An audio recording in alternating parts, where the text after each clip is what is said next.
Ce matin, à Nanterre, un mineur de 17 ans a été tué à bout portant après un contrôle routier. J'adresse bien sûr à la famille et aux proches de la victime nos plus sincères condoléances. Monsieur le ministre, nous reconnaissons tout comme vous l'action difficile, risquée que mènent les forces de l'ordre partout dans notre pays. Ils sont bien souvent les premiers à répondre face aux dangers.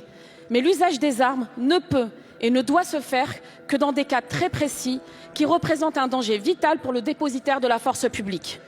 Les images de Nanterre ce matin sont terribles. Contrairement à ce qu'ont pu affirmer certains médias, aucun policier ne se trouvait devant le véhicule lorsque celui-ci était en mouvement. Leur intégrité physique n'était manifestement pas menacée. Et le tir à bout portant ne semble absolument pas proportionné au délit commis. Non, le jeune homme n'a pas foncé sur les policiers, comme l'affirment les professionnels de la récupération politique à l'extrême droite de cet hémicycle. Nous avons sur l'ensemble des réseaux sociaux une vidéo démentant catégoriquement cette version. Cette affaire n'est malheureusement pas isolée. Pire, nous constatons une hausse des cas, comme à Nice ou encore à Paris à l'automne dernier. Depuis, cela s'accélère, avec 2 blessés graves en Seine-Saint-Denis les 16 mai et 3 juin, et un nouveau tué le 14 juin à Angoulême. Ce matin, en effet, à Nanterre, 2 motards de la DOPC, de la préfecture de police, ont procédé à un contrôle. Nous ne connaissons pas, sauf les images extrêmement choquantes que j'ai vues personnellement, comme beaucoup de Français, les conditions exactes, puisque les policiers, en ce moment, sont auditionnés par les services de la justice. 2 enquêtes ont été confiées à l'IGPN.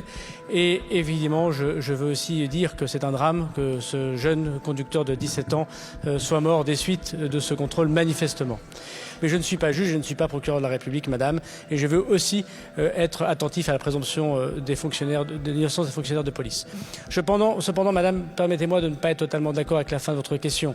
Depuis la loi de 2017, j'ai eu l'occasion de dire dans de très nombreux échanges ici qu'il y a eu moins de tirs et il y a eu moins de cas mortels qu'avant 2017. Je suis désolé de vous dire, madame, que dans de très nombreux cas, malheureusement, des policiers et des gendarmes sont morts de refus d'obtempérer.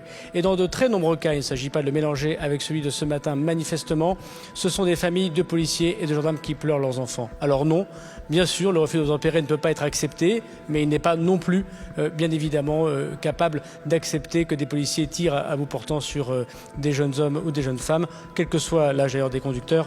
Mais il faut dire qu'on doit respecter le deuil des familles, mais la présomption d'innocence des policiers.